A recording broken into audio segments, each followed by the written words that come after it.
The aim of this procedure is to construct an all-optical gate that passes Raman scattered light while rejecting fluorescence signals.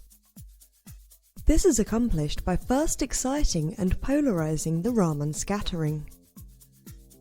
The second step of the procedure is to prepare the pump beam to operate the gate. Thirdly, the pump and Raman pulses must be adjusted so that they overlap. The final step of the procedure is to acquire time-gated spectra. Ultimately, results can be obtained that show biochemical quantification and classification through analysis of Raman signals with high signal-to-noise ratios.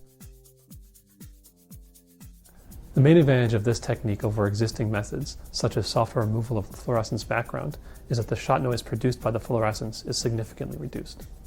This method can help answer key questions in the biological and biomedical fields, such as non-invasive characterization of chemical composition of endogenous fluorophores in bacteria, cells, and tissues, understanding cellular processes and diseases such as cancer, vascular or neurodegenerative diseases by using intrinsic markers.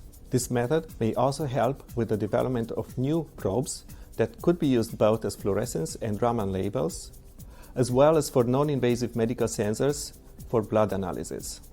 Though this method can provide insight into biological systems for biomedical engineering, it can also be applied to other fields, such as biofuel research or telecom industry.